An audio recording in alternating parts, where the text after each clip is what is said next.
ఓడియమ్మ Bunty Raja Saab cinema అయితే చూశాను మచ్చా.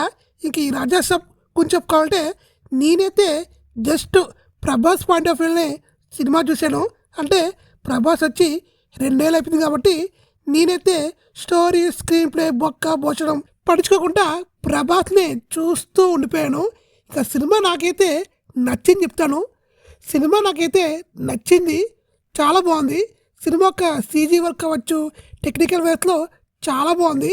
ఇంకా మన ప్రభాస్ యాక్టింగ్ అయితే వేరే లెవెల్. నాకైతే ప్రభాస్ ప్రభాస్ ప్రభాస్ అనే ట్రాక్స్లోనే సినిమా చూశాను. ఈ సినిమాకి తమన్ మ్యూజిక్ అయితే మెయిన్ హైలైట్. తమన్ చాలా బాగా వెళ్ళిపోయాడు సినిమాకి. ఇక ప్రొడక్షన్ వాల్యూస్ గురించి చెప్పక్కర్లేదు, చాలా బాగా ఖర్చు పెట్టారు.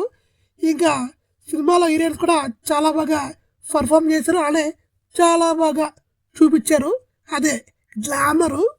Sanjay Dutt scenes CG work అయితే సూపర్గా ఉంటుంది. తను వచ్చిన ప్రతిసారి సీజీ వర్క్ని చాలా బాగా డిజైన్ చేసుకున్నారు. ఇంకా సినిమాకి ప్రభాస్ తర్వాత సంజయ్ దత్తే. ఇంకా సినిమాకి చెప్పుకోవాలంటే సాంగ్స్ బాగున్నాయి, బీజిఎం బాగుంది. నాకైతే నేను ఏమి పట్టించుకోలేమయ్యా, ఒకటి ప్రభాస్ ప్రభాస్ ప్రభాస్. నేను ప్రభాస్ కోసమే సినిమా ఇంకొకసారి ఎలా అనుకుంటున్నాను. ఇక నా రేటింగ్ అయితే 3/5. ఆగండి, ఈ వీడియో క్లోజ్ చేసే ముందర పక్కన ఒక లింక్ ఉంటుంది. అదే గాయం పెయిన్ ఆఫ్ లవ్ అనే షార్ట్ ఫిల్మ్ అయితే తీశారు మన కుర్రాళ్ళు. కొంచెం ఆ టీజర్ అనేది ఒకసారి చూసేయండి. చూసి ఒక లైక్ ఒక కామెంట్ కొట్టేయండి.